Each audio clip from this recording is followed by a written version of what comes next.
What's crafting, guys, and welcome back to episode 4 of my Minecraft series. As you can see, we started off with a nice little time lapse of after I found a spawner in a mining expedition.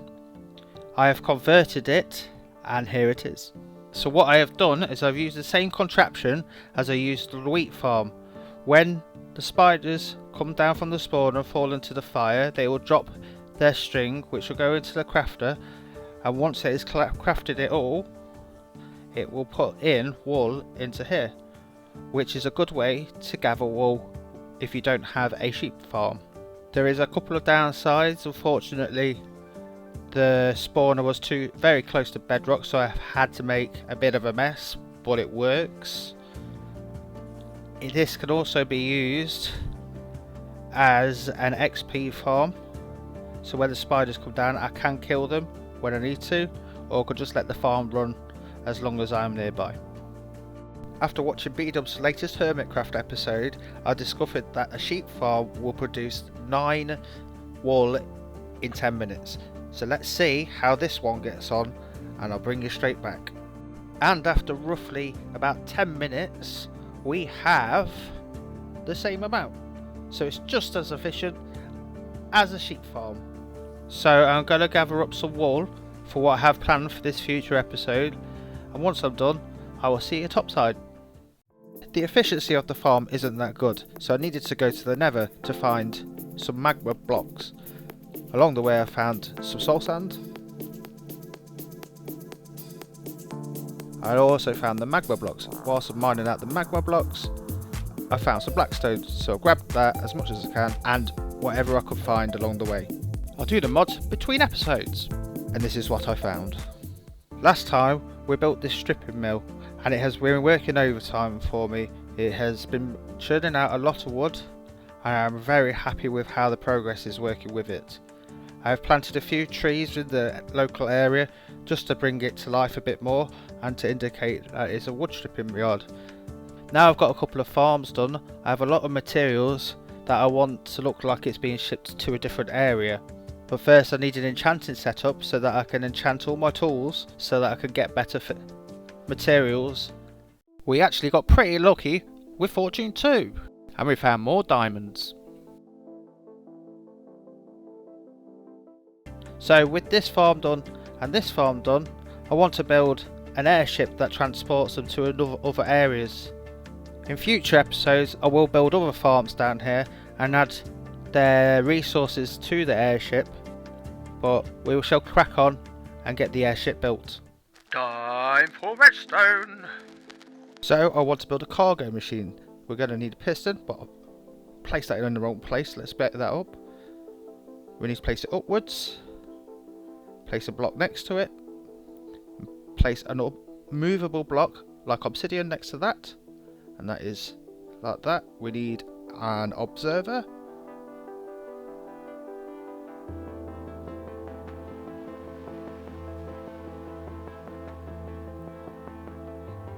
I place that one there,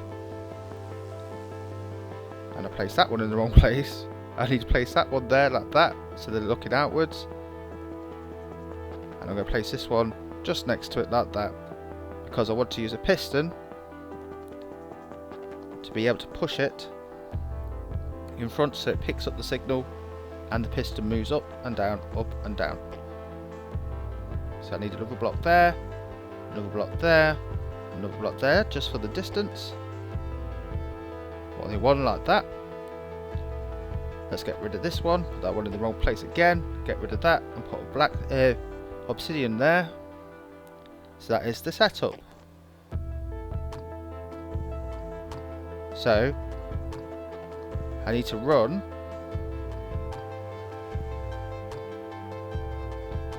some redstone round the back to the piston, another block there, a couple more blocks there, the piston.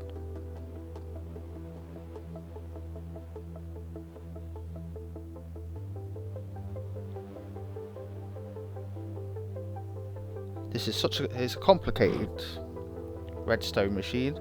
but it's easy at the same time. But I'm going to need a lever to do that, so it goes up and down. That one's working, but this one isn't, so I'm going to have to readjust my redstone. So let's pick all this redstone up. Need to get the signal from there, so I'm going to have to run it through a different way. Remove these because it's not working. I did test this out on a redstone world, but I think I put this in the wrong place on an actual world. But I think it's better along the back because that will give me more space to play. So let's get another piston, sticky piston. Put that just behind there, so now that works there. Let's get the redstone again. Run a signal all the way around. And up there, that should work. And we will test it out again with a lever. Give it a quick flick. Let's see if it's working. As you can see, the top one's the one that pointing up is going up. One that side's going down. So let's turn it off. Have a look. Everything's perfect. What this is going to do is, if I get a chain and put them in the middle, it will push the chain across and push it up. Push the chain across, push it up. And I want to replicate this on the top, flipped upside down. So after building up to the top limit, I've started to build a little bit of the contraption that I've already built below, using scaffolding and other bits. And once I'm done, I'll bring you back because you've already seen how it's built, and I'll show you how it's working. So let's flick the lever and we'll see it working now. I've set up the top two observers differently, so rather than being on a sticky piston, it is a constant, so it's always pushing, but I can turn it off at the bottom and the whole contraption turns off. I'm just placing some more around here, more chains down now, so that it pushes and it'll be pushing up, and there we go. It can't push anymore. Oh wait, it can push. And what I want to do is remove one of these chains and put a barrel in, so as you're pushing, it pushes the barrel up and moves the barrel around. So on goes the barrel, we'll turn it on, we'll see how it moves, and this is how I want to transport cargo up to the ship above. Now there's potential that you can put a comparator up there to scan what's in it, and then take it off, and then it will turn the whole system back on, but we'll have to see. Now let's take a break from redstone and start a small adventure.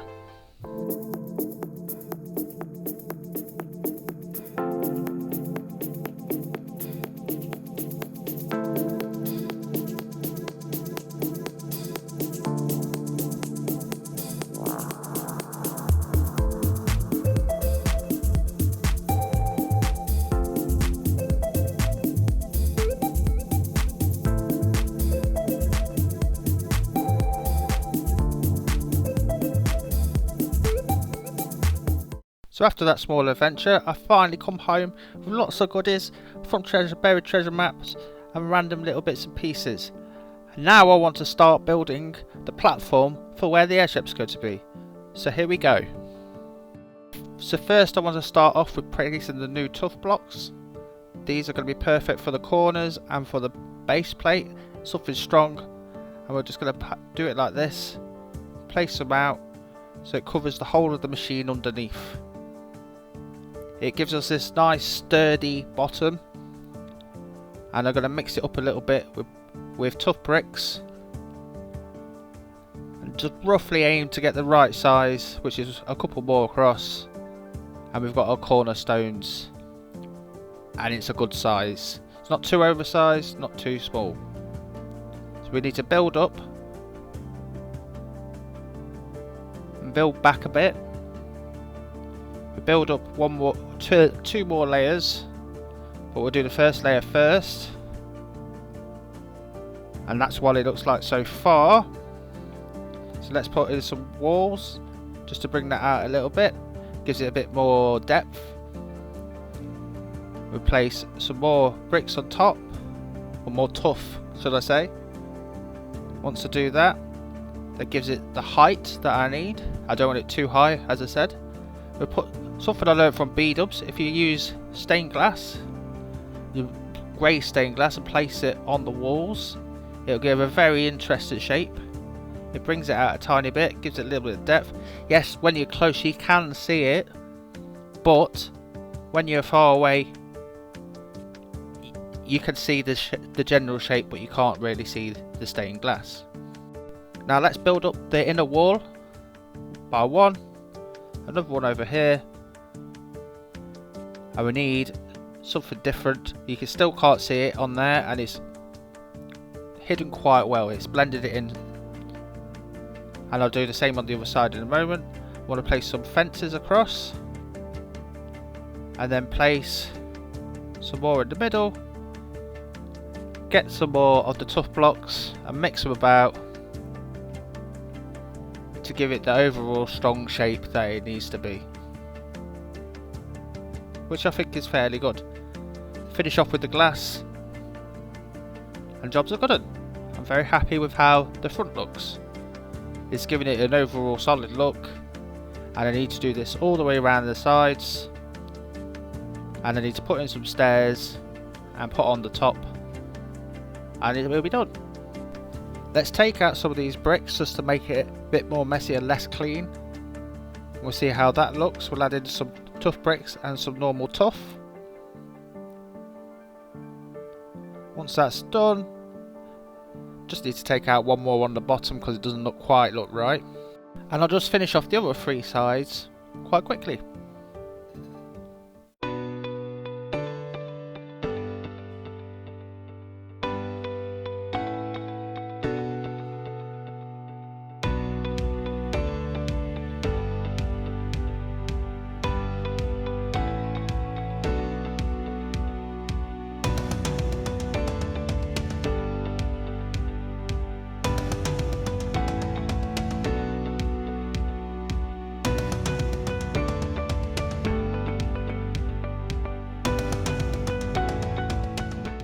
The problem is this building is in the way of the stairs, so that needs to be knocked down, and so probably that, or I could put another couple of houses around here, but I need to bring these stairs down, and this is how I've done it.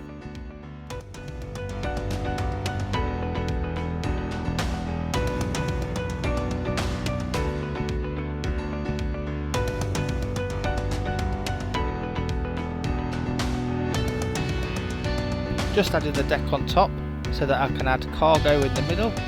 Once the cargo's in the middle, it's time to add the safety rails along the edge.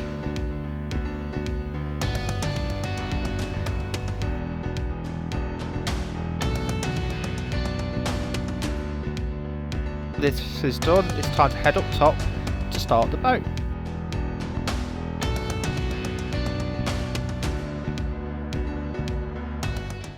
And now we've finished the overall shape from above, let's go down and see how it looks from the side. So let's come all the way down. We'll have a quick look from the outside over here. And overall, not too bad.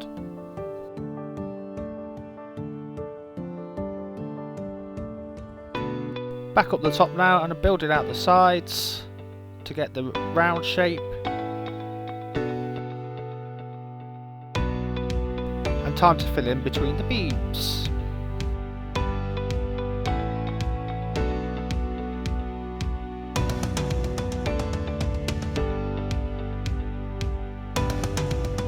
Now our boat needs a cabin, so here it comes.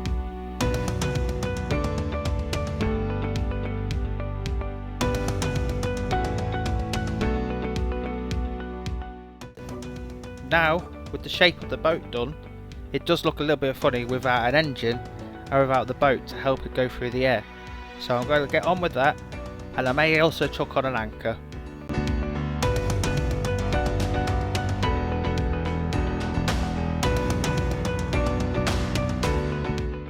Actually, from down the bottom, I'm pretty happy with that. Now we just need to get on and build that balloon, which is going to take a lot of wool.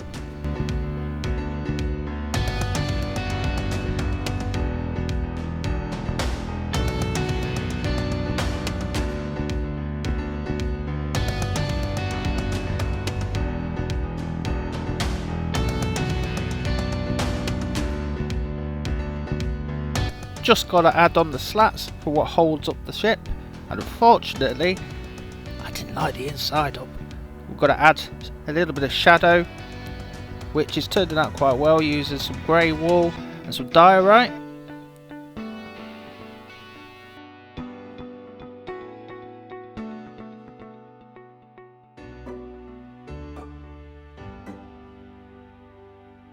And like I said, I haven't lit this baby up yet, so we've got to get rid of this guy.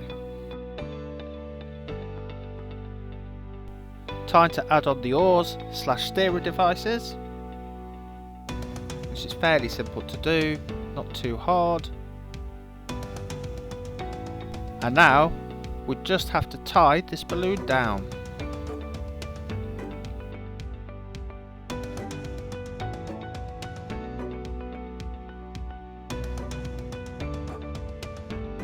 A little bit of cargo on the top where it be brought up from the bottom.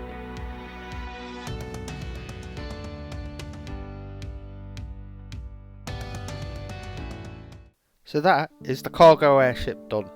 As you can see, I've done a nice fade from light to dark, dark being underneath, and the same with the balloon itself. I've got dark wool going into diorite, going into white wool. The bottom has a darker area just to make it look like it's in shadow. Added the anchor on the side, some fins on the sides as well so that you can steer. The propulsion blade at the back, and overall I think it's very, very nice. When I go over here, let me turn it on so you can see what it does, and you'll be able to see that the cargo is going up and down. So let's flick this lever. Let's just come back a little bit over here. You can watch it come from behind, well, from the other side, and there you go, a crate going up into the bowels of the ship. Overall, I'm very, very happy with how this has turned out, and I think it's brought the industry side to this farm, to the area. The best thing to do is look at it from different angles. It is quite an imposing build, very large, very cool looking, and you can pretty much see it from anywhere among the farming village. Come up here, look at that, beautiful. A little bit over here. Unfortunately, due to rendering, the trapdoors don't quite show for the blades, but when you get closer, excuse me, sorry, when you see the blades, it looks brilliant.